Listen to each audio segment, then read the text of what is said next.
So I'm currently in the headspace where my pleasure-seeking behaviour has a voice causing me some inner conflict. When I reject the ideas it has, which suggest I smoke weed and or play video games, it starts to try to bargain with me. It suggests if I do X, Y and Z, then afterwards I can seek short-term pleasures. However, I know where this goes, and I've been down this road before. I'd recommend anyone who thinks they're not hooked on pleasure to promise themselves to have a 100% productive day without pleasure and see how quickly they start compromising and conceding ground. I won't remember any games I complete or any joints that I smoke. I will remember the achievements I make in life that mean a lot to me. So, after writing that down, 2 questions came to mind. Why does pleasure-seeking behaviour persist? Why should I challenge its suggestions and impulses? So why does pleasure-seeking behaviour persist? And the first kind of answer or tangent that came to mind when I thought of that question was nature or nurture, or both. Is pleasure-seeking behaviour natural, or is it a learnt behaviour? I don't know, you tell me. Escapism from responsibility, scared of failure, why try? So, you can't fail if you never try to succeed. You will fail in the end, but it won't be perceived as a fail because you never tried. You know, in school or PE, the kid that don't want to try doing that, they're scared of looking like an idiot if they fail. Simulated pleasures are mostly modern inventions.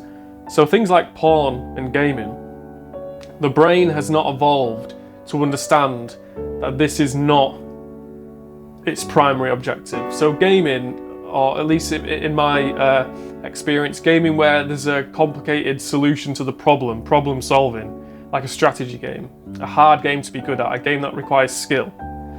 The brain just sees that you're completing a challenge and it rewards you with good chemicals. It doesn't understand that this challenge isn't going to increase your chances of passing on your genes. It doesn't know that there are simulated challenges. It just knows that games challenge you and so it rewards you. And porn especially, the brain has no idea that when you're watching porn, you're not making love to a extremely attractive woman. It has no idea. It just sees what it sees. The brain has only been around screens and televisions for 100 years, tops, less than that, right? So it's had no time to evolve to understand that this is not its primary objective and that this is actually counterproductive. Entrenched patterns of behaviour are hard to change. So did I know that when I was about 9 or 10 years old, that when I started seeking pleasure through games, pornography a few years later, did I know that I'd be setting up patterns of behaviour that in the long run would actually be bad, a net bad decision? No, I didn't know that. No one knows that really. And as a kid, you just do what your brain tells you to do. And if that's eating a load of sweets or playing video games till 2 a.m. or masturbating to porn because it makes you feel a certain way, then you're going to do that. But now that you've been doing that for 10 years, that might be a reason why this feeling of an urge to seek pleasure persists, because you've been doing it. Because we, as young men in 2023, have been doing it for so long. The other question, why should I resist pleasure-seeking behaviour? So I know a lot of people that some people that I know, when I try to speak to them about topics like this, they look at me like I'm overcomplicating things and I'm being stupid. They say things like, why bother? Why bother improving? Why not do the nice thing? If it's nice, do it. Terms and phrases like, it is what it is. Or the favourite of the doomer, we're all going to die soon. If you have a friend and you spot them saying, we're all going to die one day, they're likely using that to rationalise bad habits, bad actions that they know aren't going to help them, but we're all going to die one day, so they carry on doing it. Why should I resist seeking pleasure? Why should I resist pleasure-seeking behaviour? This is what I've wrote down. Leads to a life void of meaning. Leads to a static life, a dead end. Ancient wisdoms in all religions warn of pleasure, so Christianity, Buddhism, Eastern religions and Western religions, there's like this weird common theme that runs through all of them, which is beware of pleasure. And like they explain it as, you know, you'll end up in hell. And I think that is a simplification of why to avoid pleasure, because the advanced explanation with all its nuances is hard for everyone to understand. It's a false truth.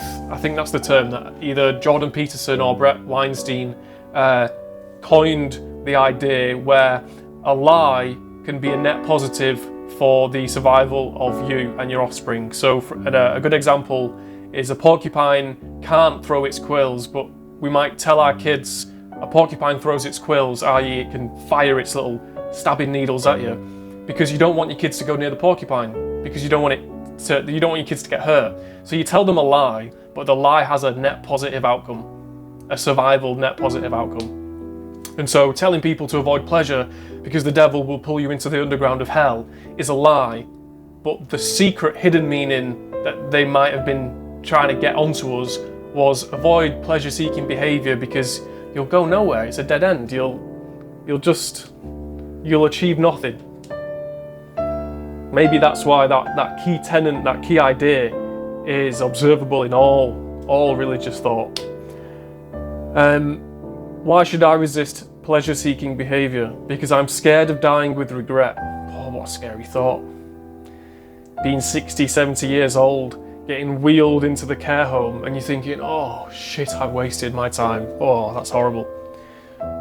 Pardon me. Because I know what I want and what I don't want, and my only tool to manifest what I want is meaningful action. Meaningful action is your only way of navigating this maze of rivers and canals, and you're trying to get away from what you don't want to happen, and you're trying to get to what you do want to happen. I'm going to repeat that. The only tool you have is meaningful action. The only tool. Everything else is chance, random, genes, genetics, random opportunities. Everything else is chaos. But your meaningful action is the order that can carve a path. And I put in brackets here, there was a scientific test experiment done where they had rats, and they were using the pull force of their tails as a measurement to see how much the rats wanted the thing. So they were like wafting the smell of cheese into where these rats were, and the rats were trying to pull open the door with their tail. They were trying to get to where the cheese was with their tail, and they were measuring the pull force. And they measured the pull forces, okay? And they used that as a way to indicate how much the rats wanted it. But then they did another experiment where they had the wafting smell of the cheese coming in one way, but from the other way, behind it, was the smell of a predator, a cat. And the rats pulled much harder. And the takeaway from the experiment is it's much more potent or much more effective to know what you're running away from, to know what you don't want to happen, as well as what you do want to happen. Don't just focus on what you want, also remind yourself of what you don't want. Because like the experiments with the rats suggested, that might be more effective in motivating yourself to move forward. So then I wrote down what I want. What do I want? When you sit down with your journal, your diary, write down what do I want? And you might go blank for a few minutes. I went blank.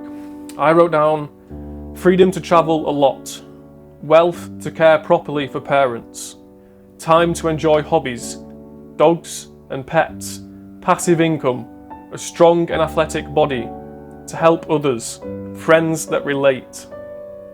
What I don't want: no friends, no money, regrets, no dogs, no time, unhealthy body and mind, still renting and working minimum wage at 40, unable to care for parents. It's kind of been a big thing on my mind recently about my parents will soon be aging and they will need to be cared for.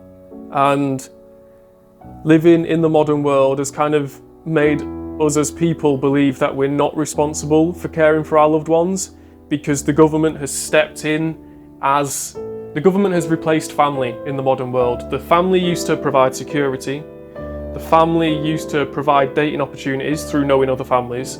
The family used to provide a safety net. If you had no work, your brother, your sister could help you. The family used to provide all these services that the government now provides.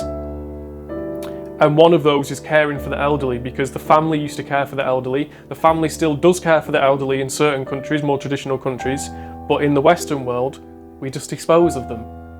We just say, you've gone a bit cuckoo now, Gerald, you're going in the home.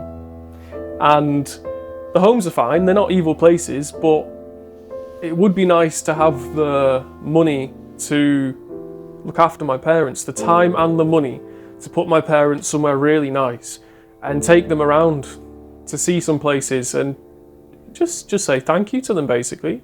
How proud would they be if their son was able to find a way to make enough money, to have enough spare time, to really treat his parents? That would mean the world to me, and I'm sure that would mean the world to them. So everything that I've just said was written down as a journal entry, because I'd promised myself yesterday to have a really productive day. And about 10 to 11 a.m, like I say at the start of the video, I heard those feelings and voices coming in. Why? Why bother? Why don't you just do this, this and this, and then we'll play video games? And it's like I then go on to say, like, how ridiculous is it that you can't promise yourself just one day? Just one day to be committed, 8 a.m. till 8 p.m, just one day to be committed to moving the ball forward. No pleasure.